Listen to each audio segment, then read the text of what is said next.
गौराई म्हणजेच गौरी किंवा महालक्ष्मी आल्या आणि निघाल्यासुद्धा दरवर्षी असंच होतं.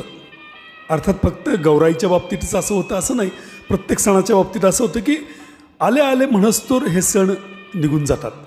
आनंदाची एक छान अशी उधळण आपल्यावरती संपूर्ण समाजावरती करून हे सण पुढे जातात. पुन्हा पुढच्या वर्षासाठी आपण वाट बघत बसतो.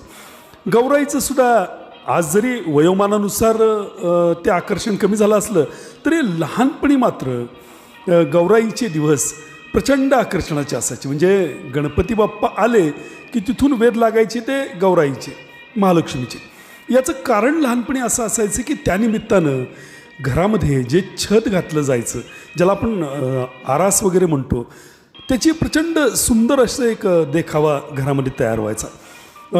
चारी भिंतींना आमच्या जुन्या घराचं मातीचं घर होतं साधं, पण त्या साध्या घराला जो पुढचा हॉल होता, हॉल म्हणजे खोलीच, पण ती थोडीशी आकारानं आडवी तिडवी मोठी होती आणि छान असं समोर अंगण वगैरे असल्यामुळं हवेशीर उजेड वगैरे होता.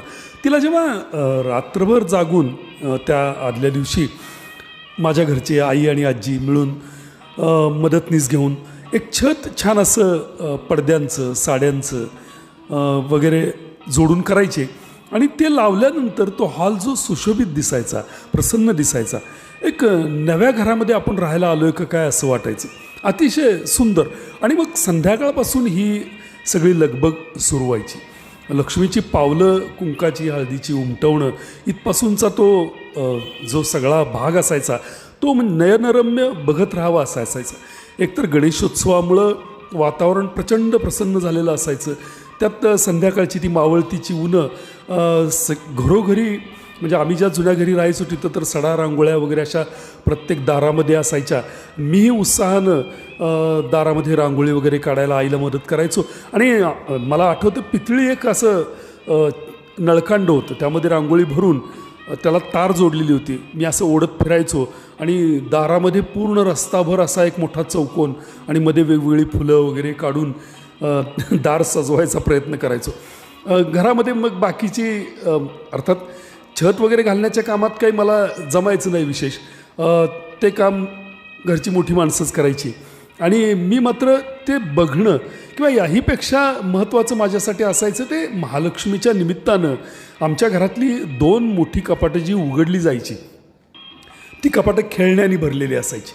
गच्च अशी दोन्ही ती कपाटं छान अशा जुन्या. आणि ही खेळणी मी अगदी माझ्या कळत्या वयापासून बघत असल्यामुळं त्या खेळण्यांशी सुद्धा एक प्रकारचं भावनिक नातं जुळलेलं असायचं. त्यामुळं पुन्हा एकदा 1 वर्षानंतर ती खेळणी बघायला मिळणार या जाणीवेनं मन मोहरून जायचं. मग एक एक खेळणं त्या कपाटाच्या बाहेर जसं येईल तसा तसा स्मृतींचा गंध जागा होत जायचा. त्या प्रत्येक खेळण्याशी जणू काही माझे ऋणानुबंधाचे काही नातं जुळलेलं आहे असं वाटायचं. मग ते प्रत्येक खेळणं हातात घेऊन मग पुढं सरकवायचं किंवा कपाटातून आतल्या खोलीतून ती खेळणं बाहेर आणून महालक्ष्मींच्या समोर आराशीमध्ये मांडायचं. ही धडपड माझी त्यात सुरू असायची लिंबूटिंबू. त्यातून मग एखादा धावपळीत माझ्याकडून महत्त्वाचं एखादं काचेचं वगैरे खेळणं तुटायचं आणि मग ते भीतीदायक वातावरण तयार व्हायचं. पण एकंदर हे सगळं अतिशय आनंददायक असायचं. ती खेळणी सगळी मांडून झाल्यानंतर त्या वातावरणाला आणखीन एक रंग चढायचा. म्हणजे मुळात छत घातल्यामुळं तो हॉल नवीन दिसायचा. त्यात पुन्हा मग काही लाईटचे नवीन बल्ब, एखादी लाईटची एखाद दुसरी माळ आणि ही खेळणी मांडलेली. आणि हे सगळं झाल्यानंतर मग महालक्ष्मी उभ्या करणं हा प्रकार, म्हणजे मला वाटतं खेळणी मांडायच्या आधीच महालक्ष्मी उभ्या केल्या जायच्या पहिल्यांदा पाठीमागच्या त्या टेबलवर. या टेबलबद्दल सुद्धा माझ्या आठवणी जागे. हे टेबल आम्ही नाना डोंबे यांच्या हॉटेलमधून आणायचो. त्यांचं त्यावेळी ते अनिल रेस्टॉरंट अर्बन बँकेजवळ प्रसिद्ध होतं आणि मोकळ्या बाहेरच्या जागेमध्ये काही टेबल्स त्यांनी ग्राहकांसाठी टाकलेले असायचे. त्यातलंच मला त्या टेबलचा रंगसुद्धा आठवते. भगव्या रंगाचे काहीतरी असे ते टेबल्स होते मोठे मोठे. आणि मी त्यातले 1-2 टेबल आम्ही खास महालक्ष्मीसाठी नानांकडून मागून घेऊन यायचो. ते टेबल्स लावून त्याच्यासमोर मग पुढं डब्यांवरती फळ्या ठेवून उतरंड तयार केली जायची आणि त्यावरती मग खेळणी आणि मागच्या प्रमुख टेबलवर महालक्ष्मी उभा राहायच्या. महालक्ष्मी कणग्या हा प्रकार मला आठवतो आहे. शेणानं सारवलेल्या कणग्या असायच्या आणि त्या काहीतरी मला काय भरायच्या आतमध्ये मला ते नीट आठवायचं नाही. मात्र त्या कणग्यांना वरती मग मुखवटे ठेवले जायचे, हात वगैरे जोडले जायचे, मग साडी नेसवली जायची. हे सगळं म्हणजे अतिशय एक कौशल्याचं काम असायचं.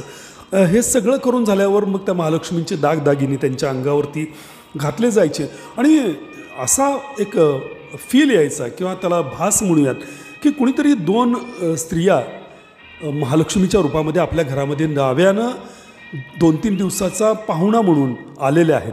म्हणजे चक्क असं वाटायचं की ते आता कुठल्याही क्षणी आपल्याशी बोलायला सुरुवात करतील, आपली ख्याली खुशाली विचारतील आणि खरोखरच म्हणजे हे एक भावनिक नातं त्या महालक्ष्मीशी जोडलेलं असायचं. प्रत्येक खेळण्याशी सुद्धा तिथल्या त्या प्रत्येक घटकाशी हे नातं जोडलेलं असायचं. वर्षातले लहानपणीचे दिवस मला फारसे जागलेले आठवत नाहीत. हे दिवस आणि दिवाळीचे दिवस म्हणजे तसा नरक चतुर्दशीचा वगैरे पाडव्याचा दिवस. पण महालक्ष्मीच्या दिवशी खरोखरच हे सगळं बघत चांगल्यापैकी जागरण व्हायचं. रेडिओवरची छान गाणी सुरू असायची, ती ऐकत आणि जवळजवळ सगळीकडेच म्हणजे अख्ख्या गल्लीमध्ये ह्या सगळी धावपळ प्रत्येकाची महालक्ष्मी उभारण्याची सुरू असायची. मग कधी आपल्या घरचं बघता बघता जाऊन हळूच शेजाऱ्याच्या घरात काय चाललं आहे, त्यांच्या महालक्ष्मी कशा उभारल्यात, त्या कशा उभारत आहेत, त्यांची खेळणी हे बघून यायचं. सगळीच मुलं आम्ही गल्लीतली रात्री त्यावेळी जागी असायचो. दुसरा दिवस जो उजाडायचा तो एका प्रसन्न भावनेनं उजाडायचा. म्हणजे सकाळी जाग यायची तेव्हा घरामध्ये छान असं ते महालक्ष्मीचं वातावरण निर्माण झालेलं असायचं. काही महालक्ष्मींसाठी जेवणाची वगैरे तयारी, ते गोडाधोडाचं जेवण हे सगळं सुरू असायचं आणि एक प्रसन्नता सगळ्या वातावरणाला भरून उरलेली असायची. महिलांची या निमित्तानं चालू असलेली हळदी कुंकवाची वगैरे धावपळ, सगळंच वातावरण या निमित्तानं आनंदी बनायचं आणि त्यामुळं आम्ही लहान मुलंसुद्धा प्रचंड आनंदी व्हायचो. हा दिवस अतिशय वेगात पुढं सरकायचा. आमच्या महालक्ष्मी बघायला आमच्या त्या भागातून, जुन्या पेठ भागातून मोठ्या प्रमाणावर गर्दी व्हायची. तशा पद्धतीची सजावट वगैरे खेळणी आमच्या घरामध्ये मांडलेली असायची आणि मग त्यावेळी माझा रुबाब काही वेगळा असायचा. म्हणजे आपल्या घराकडे लोक आपल्या महालक्ष्मी बघायला येतात आणि म्हणजे आज आपण काहीतरी आपलं घर वेगळं झालेलं आहे, आपण सर्वात महत्त्वाची बनलो आहोत असं काहीतरी वाटून जायचं. आणि मग जे मित्र यायचे त्या मित्रांसमोर ती खेळणी वगैरे दाखवणं, थोडंसं भाव खाणं माझ्याकडून होऊन जायचं. ही रात्र अशी छान या उत्सवात संपायची आणि तिसरा दिवस उजाडायचा तो महालक्ष्मीत जाण्याचा. मला वाटतं काहीतरी महिलांचं दोरे घेणं वगैरे अशा प्रकारचं त्या दिवशी काम व्हायचं.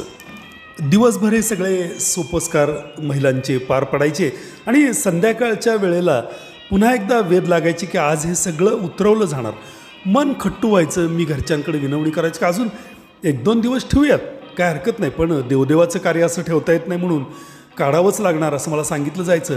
मग रात्री हळूहळू तो खेळ वगैरे सगळा आवरला जायचा. पुन्हा तो खोक्यात वगैरे भरला जायचा व्यवस्थित. पुन्हा तो कपाटात बंदिस्त व्हायचा, कपाटं कुलपानी लॉक व्हायची आणि किमान छत तरी राहावा अशी माझी अपेक्षा असायची दुसऱ्या दिवसापर्यंत. कदाचित एखादा दिवस तो छत तसा राहायचा सुद्धा आणि मग दुसरा दिवस त्या छताच्या पडद्यांमधून पळापळी करण्यात आनंदात जायचा आणि एकदाचा तो छत दुसऱ्या-तिसऱ्या दिवशी तरी निघायचा आणि पुन्हा घर पहिल्यासारखं साधं मातीचं असं दिसायचं.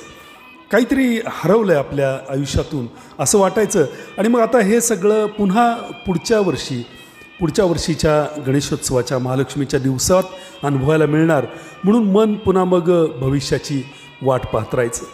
तर हा स्मृतींचा गंध महालक्ष्मीच्या निमित्तानं आठवून गेला आणि तो तुमच्यासोबत मी शेअर केला. पुन्हा बोलूयात असंच काहीतरी छान असं विषयावर बोलण्यासाठी. तोपर्यंत राम राम.